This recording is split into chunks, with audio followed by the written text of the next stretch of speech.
देख भक्तों का निश्चल प्यार, सुन उनकी करुण पुकार, करने पूरी मनोकामनाएं। देखो आ गई ये देवियां, बनी शक्ति अवतार, बनी शक्ति अवतार। परम पिता शिव की शिव शक्तियाँ आ गई,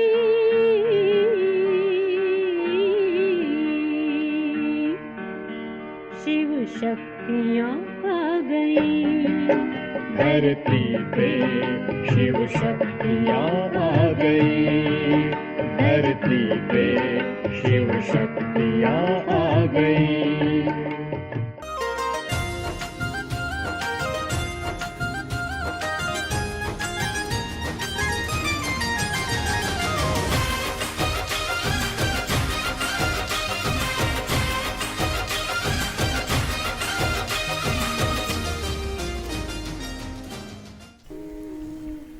ओम शांति।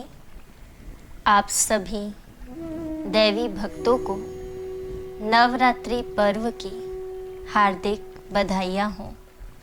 आज नवरात्रि के तीसरे दिन हम माँ लक्ष्मी जी की विशेषताओं को जीवन में आत्मसात करेंगे।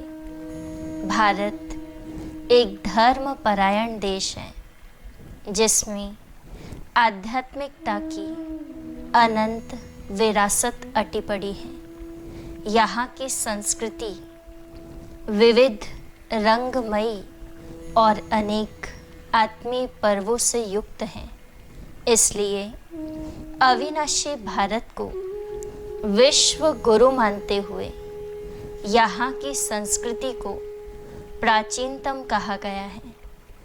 विविध विशेषताओं के कारण ही यहाँ की सनातन सभ्यता के प्रति लोग ऊंची धारणा रखते हैं। हर कोई यहाँ की गौरवमयी गरिमा और उत्साह भरे तीज त्योहारों में घुल मिलकर रहने को लालायित रहते हैं। यहाँ के तीज त्योहार आध्यात्मिकता से भरपूर होने के कारण सभी के दिलो दिमाग में उत्साह और उमंग भरते हैं। नवरात्रि महापर्व भी उसी श्रृंखला की एक कड़ी है। नवरात्रि पर्व अश्विन मास में समूचे भारत में उतने ही उल्लास से और श्रद्धा भावना से मनाया जाता है। देवियों को भी दुर्गुणों को मिटाने वाली दुर्गा अथवा आसुरी वृत्तियों के लिए काल रूप धारण करने वाली काली या ज्ञानदायिनी सरस्वती आदि स्वरूपों में पूजन व वंदन किया जाता है।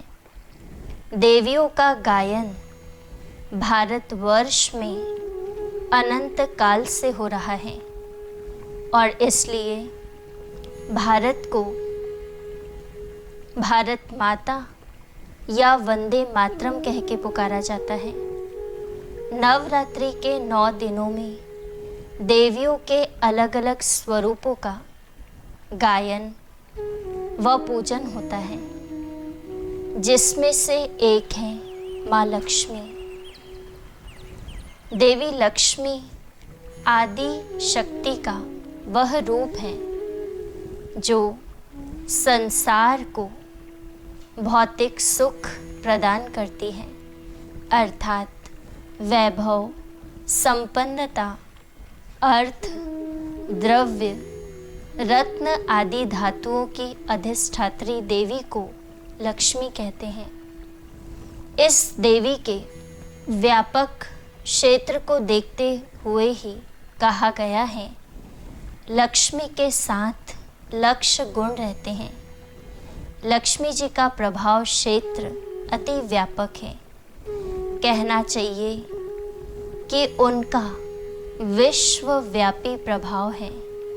जीवन के किसी भी क्षेत्र की ओर देखें तो लक्ष्मी जी से विरत नहीं हो सकते।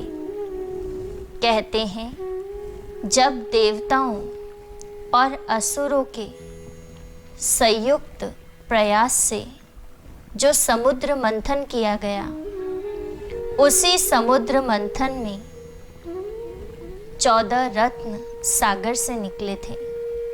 उन 14 रत्नों में एक रतन लक्ष्मी जी भी थी।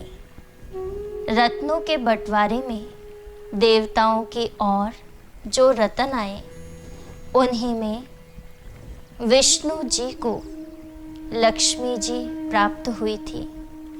यह भी प्रसिद्ध है कि सागर ने अपनी कन्या लक्ष्मी स्वयं ही विष्णु जी को अर्पित की थी, क्योंकि लक्ष्मी जी का नाम, स्वरूप, अलंकार बहुत ही आध्यात्मिकता की गहराई लिए हुए हैं।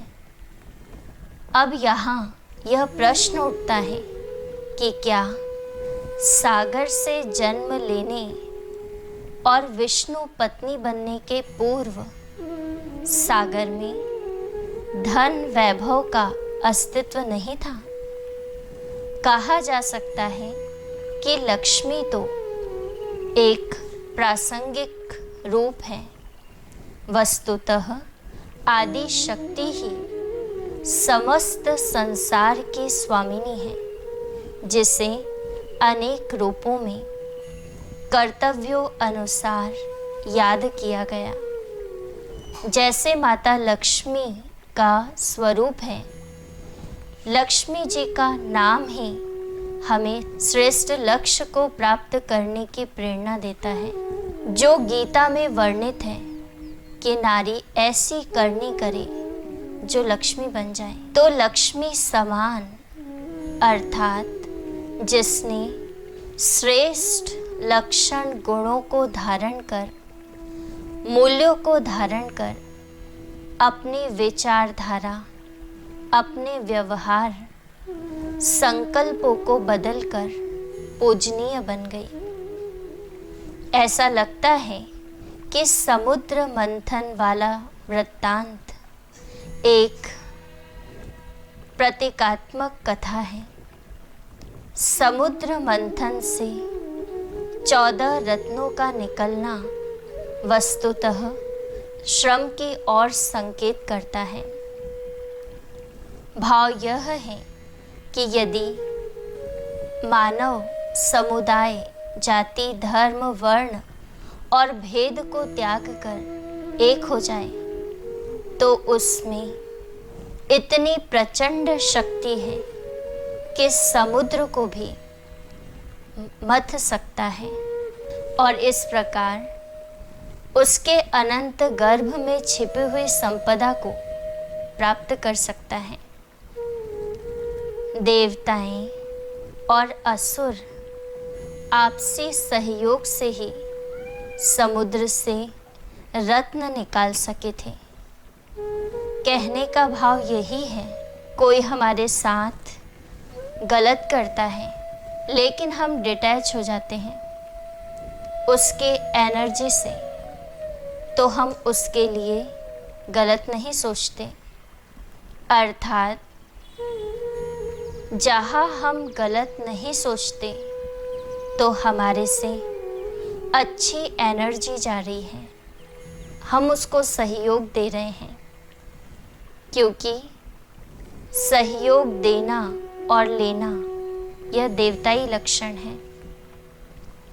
सहयोग सारा दिन देना है, लोगों को सहयोग देना है, परिस्थितियों को सहयोग देना है।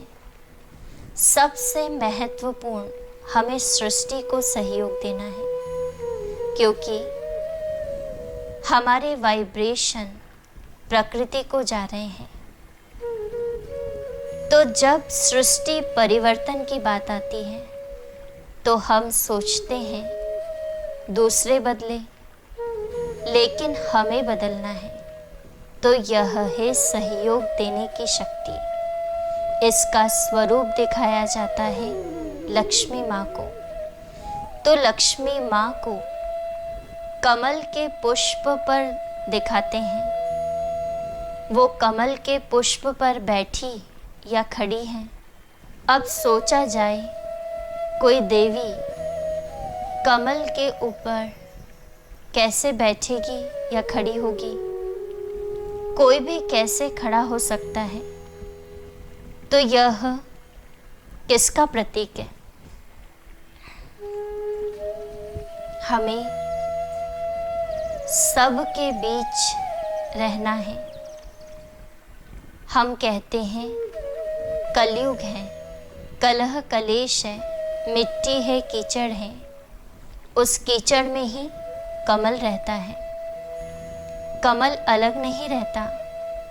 तो हमें उस दुनिया के बीच रहना है, लोगों के संस्कारों के बीच रहना है, लेकिन कमल पुष्प के समान, अर्थात दुनिया में रहते हुए भी उससे न्यारे और सबके प्यारे।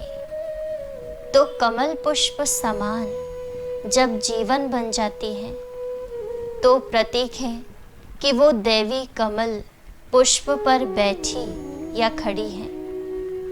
और लक्ष्मी माँ के हाथ एक हाथ देते हुए दिखाए हैं, जिससे सोने की मुद्रा निकल रही है, और दूसरा हाथ दुआएं देता हुआ, अर्थात वह दोनों हाथों से दे रही है। तो जब हम पावरफुल हैं, तो हमें औरों से कुछ भी नहीं चाहिए होता।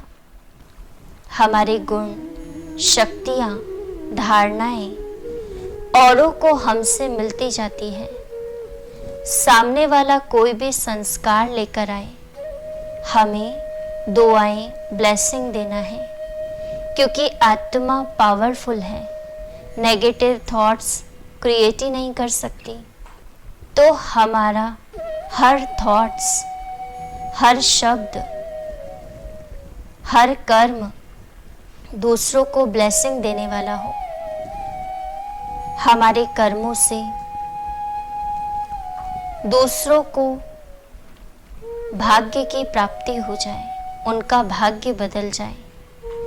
ऐसी शक्तिशाली आत्मा सारी सृष्टि को स्वर्ग बनाने का, सतयुग बनाने का सहयोग देती है। तो अपने आप को चेक करें कि मैं 24 घंटे शरीर को, प्रकृति को, सृष्टि को सहयोग देने वाली आत्मा हूँ। मैं शक्ति हूँ, मैं लक्ष्मी माँ का स्वरूप हूँ। तो आइए हम सभी कुछ मिनट अंतर जगत की यात्रा करें और माँ लक्ष्मी जी के गुणों को जीवन में आत्मसात करें।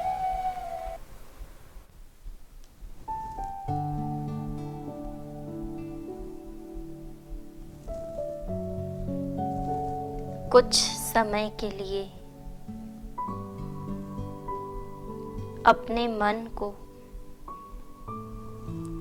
अन्य सभी बातों से समेट लें और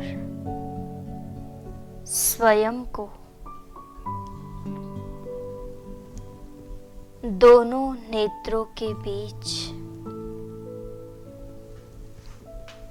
एक चैतन्य सितारा अनुभव करें।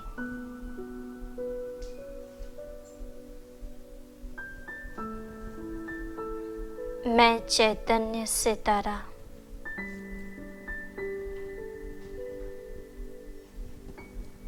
उस परम ज्योति स्वरूप परमात्मा द्वारा पावरफुल किरणों को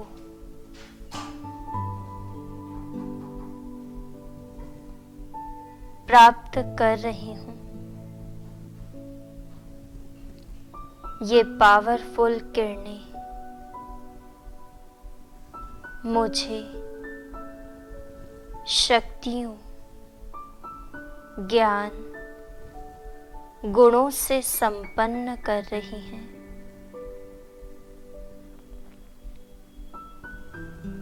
मैं स्वयं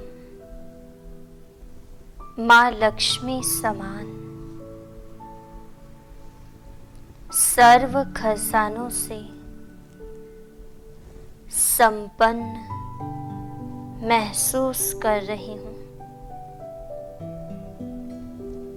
अब ये खजाने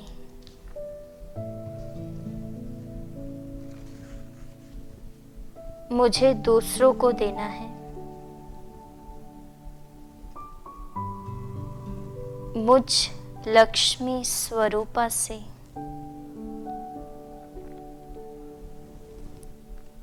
ज्ञान, गुण, शक्तियों के वाइब्रेशंस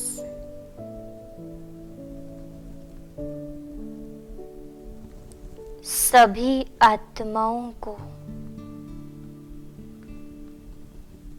प्राप्ति का अनुभव करा रहे हैं।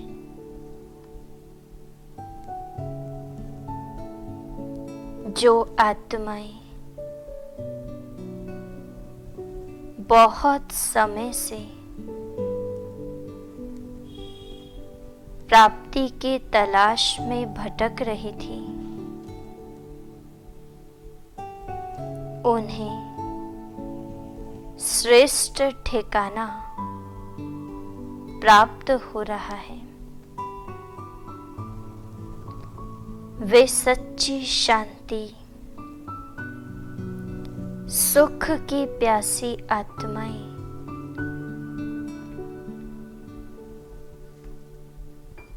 आज सच्चे सुख और सच्ची शांति का अनुभव कर रही हैं। अपने आप को धन्य धन्य महसूस कर रही हैं और अपने श्रेष्ठ भाग्य के गीत गा रही हैं।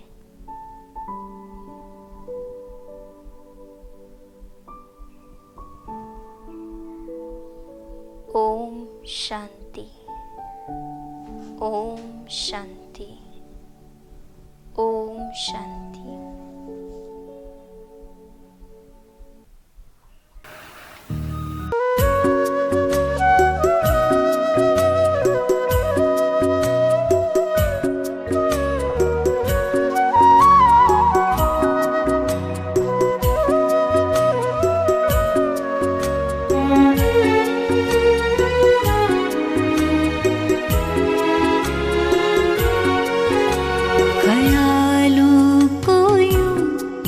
खूबसूरत करो, ख्यालों को यूं खूबसूरत करो।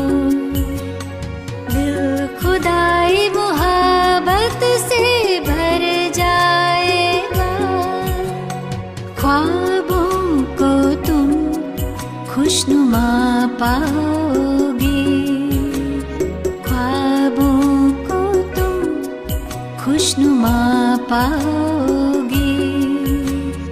आसमां से जन्नत उतर आएगा,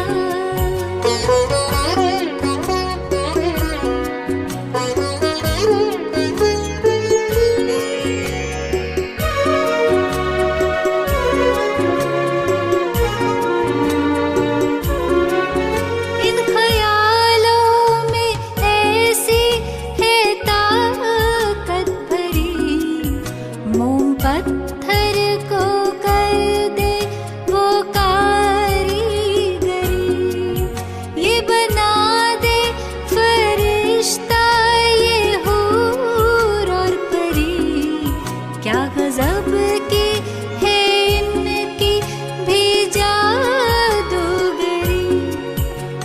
इनसे सारे ज़माने की खिदमत करो, इनसे सारे ज़माने की खिदमत करो। खुद दुआओं से दामन सवर जाएगा, ख्यालों को यूं खूबसूरत करो।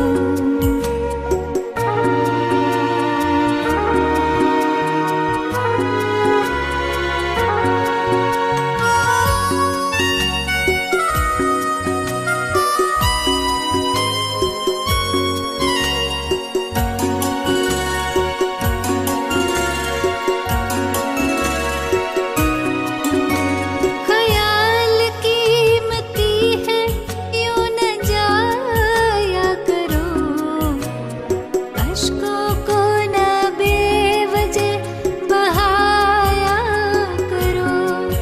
मुंतज़िर हो खुदा की फ़क़त याद में, भूल करना किसका दिल दुखाया करो। मुश्किलें मिटा देगा वो मुश्किल को सान, मुश्किलें मिटा देगा वो मुश्किल को सान।